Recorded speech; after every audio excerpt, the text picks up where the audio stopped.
Western Samoa Act 1982 bill be now read a second time. Mr. Speaker, I want to begin by paying my respects to elders, both past and present, and to those who are with us in this House this morning. I acknowledge the Reverend Ministers, their families and community leaders that are present, and I note the presence of Valema Eliasa, who took the original case to the 1982 Privy Council. I acknowledge you all today, talofa lava. Welcome to your place. Whawhitai tele lava me taki rau nui to the communities across the country that hosted me and other MPs to talanoa about this bill. I visited Dunedin twice, spent some time in Christchurch, in Wellington region, and of course in Auckland, some of whom are here today. Mr. Speaker, this bill is part of a longer journey of which my part and the part of the Green Party is just a small part that many people here today have walked for many years. I acknowledge their continued advocacy. Mr. Speaker, these communities ask important and often detailed questions, some of which I'll admit I didn't have the answers to. In Christchurch, for example, I met with the Pacific Youth Leadership and Transformation Council, PILAT, who hosted a talanoa whono, which included elders and youth to discuss the bill. And I noted that I just got a message from Josiah Tuamali'i this morning. I'm not too sure if he made it into the gallery. At that whono, they came prepared and with lawyers, Mr. Speaker. I had some of the answers, but not all of them. But I suspect I had more answers than Hamish Campbell, who joined me that night, Mr. Speaker. I can't be right. So, Mr. Speaker, having this bill go to the Select Committee to give us time to work through those questions is really important. I want to thank the members of the Governance and Administration Committee. I think we worked together collegially, and what I meant by that is when I tended to show up there, someone was shouting cheese scones and coffee. I might actually owe them one. I won't subject them to my culinary skills, or their lack of, but I think I do owe them one. When I put this bill in the biscuit tin, I thought it was going to be easy. It wasn't. So I appreciate the skills and acknowledge the skill set of Rachel Boyack, who helped to navigate the committee to a deliberation. And noting that although not all parties supported the first reading, I did appreciate the government members on the Select Committee who engaged with the community and worked with their caucus to strategise a way forward that worked for them. And of course, the real heroes, as many members will know, of any Select Committee are the clerks and the officials, noting that this was led by the Department of Internal Affairs, Parliamentary Council Office with their very articulate drafting, the Ministry of Foreign Affairs and Trade, Ministry for Pacific Peoples, and the Ministry of Business, Innovation and Employment. Mr. Speaker, there are around 24,581 individuals and groups that submitted on the bill, including many from Samoa and across the world. One submission represented the views of 5,951 other people. The involvement of young people, Mr. Speaker, I think is something that is important to note. It made me hopeful and confident about the future of our Pacifica communities, knowing that our future is in strong and capable hands. To our Samoan communities, I want to say they represented you well. They represented us well. And I note that when you speak to the heart and it connects, and people are open to receiving that communication, as our young people demonstrated at the Select Committee process, then the mind can follow. This is what our young people did. I'm not too sure whether that was the experience for the other members of the Select Committee, but that was certainly how it was for me. For example, we had Whili Fepulai Tupuai, who shared that I want to emphasise that although this is an issue for elders, it is very much an intergenerational issue. For context, it can be said my whole life has been shaped by trying to get this citizenship restored for our elders and Samoan community. When I was 5 months old, my father marched down the streets of Wellington with the March for Maua Citizenship 2003.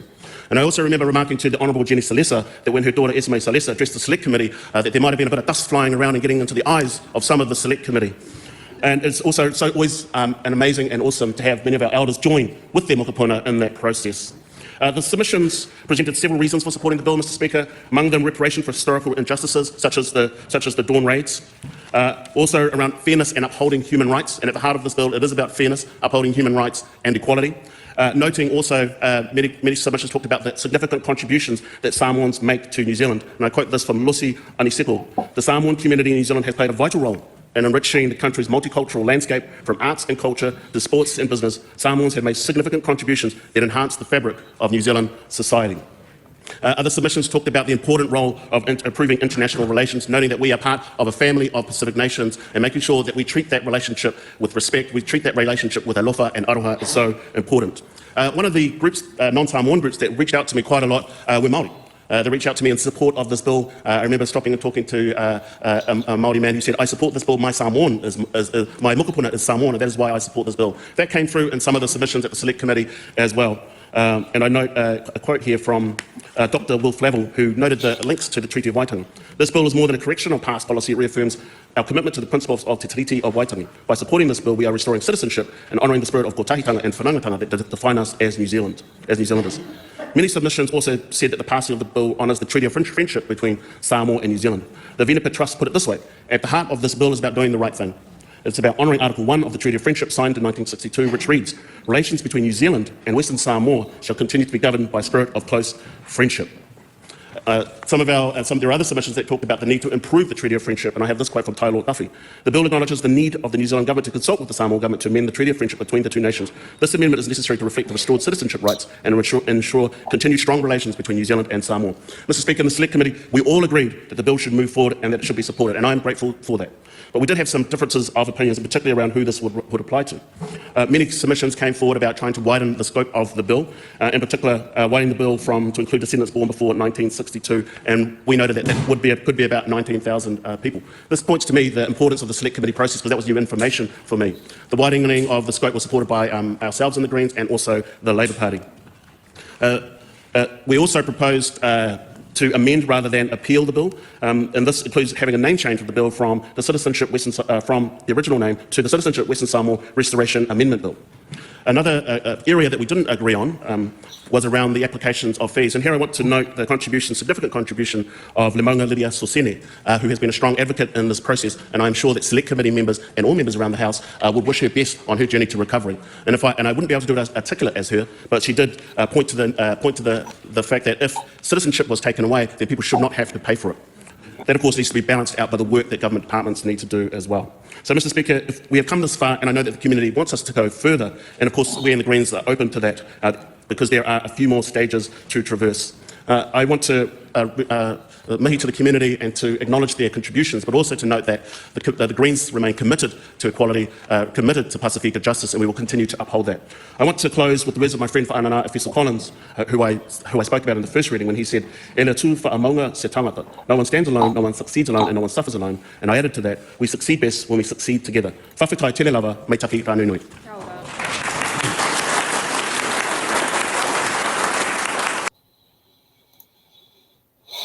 There's a lot of history there that needs to be covered. But yeah, basically, and I've got all my notes here. So during World War One, and yeah, I'm gonna be like Vladimir Putin here. During the war, 500 years ago. No, we're not going to go down that route. But okay. So at the beginning of World War One in 1914, New Zealand established a military occupation on behalf of Great Britain. During their governance, it led to a lot of kind of like autocratic rule and cultural dismissal of the people of Samoa. This led to a whole bunch of protests and stuff in which the New Zealand police killed a bunch of Samoan people. And it took until 2002 for Howard Clark to apologise for that. But due to the discontent of the way how New Zealand was managing their partnership with Samoa, the Friendship Treaty was drafted and signed. And actually in 1962, Samoa became the first South Pacific nation to achieve independence. But due to racism, the Dawn Raids occurred. Yep, because people were scared that Polynesians, Samoans, were overstaying, even though they were recognised as citizens of New Zealand. And then that happened under both Labour and National during the 1970s. And basically, and then you had the government again after that tried to chuck in the Citizen Western Samoan Act in the 1980s, which basically said, oh yeah, for us to recognise you as a citizen, even though you were born between like the 1920s and 1940s, you've got to apply now for citizenship, even though before it was just granted to you because you were born here. And now basically the government kind of wants to carry that on, even though the Greens have said, no, this is bullshit, and I agree with them, naturally, being a Greenie myself. Yeah, basically National want to attach a fine to people that, a fee to people who want to apply for citizenship here in New Zealand, even though they are Samoan. And yeah, basically that's the entire thing shoved into one paragraph.